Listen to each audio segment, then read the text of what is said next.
Hey everyone, thanks for joining us today as we do a quick progress update on how our 1820 kitchen is coming along.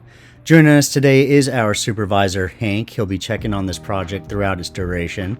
So this is what it looks like day to day. We've got our initial concept, but obviously you never really know what you're fully getting into in a project like this until you get all of those walls down. So the beadboard and the drywall that we see to the right are going to be priority for us today. We also know that we want to take down these shelves, remove most of the built-ins. We'll probably leave one for storage, but we really do want to see what the space looks like opened up.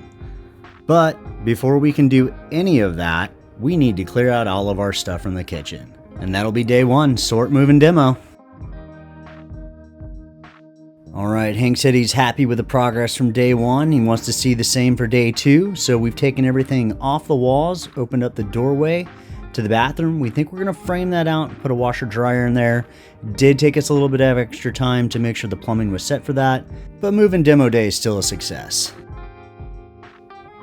Heading into day three here, we're gonna finish getting that drywall off, start working to get the shiplap up, fill in the spots where the lath doesn't completely go to the end. Day two did throw us a curveball, but we did get the washer dryer area framed out. We just finished lifting the home about 4.5 inches and leveling it towards the hearth, but it's an 1820 home. It's okay. It's never gonna be flush. It's never gonna be plumb. It just makes these projects that much more fun.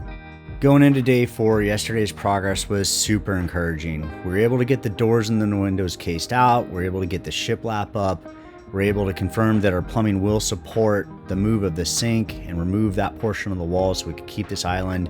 And we decided to take this doorway out and replace it with just a walk-through. And here it is. Here's what it looks like now. We were able to get up all the shiplap. You can see back here, that was the only built-in that we decided to keep. We love not having that door there as a barrier. It did take a lot of extra time to get everything to work together from that room into this room, but we think it was absolutely worth it.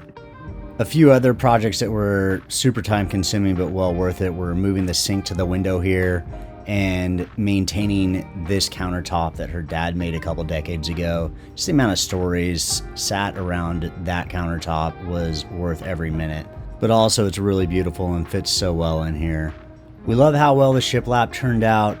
We love how open the space is, the ability to repurpose things like the built-ins out there for cabinets and whatnot.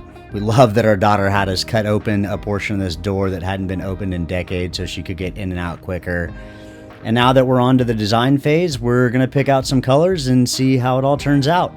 Thank you so much for tagging along with us. Tell us what your thoughts are and have a great day. See you next time.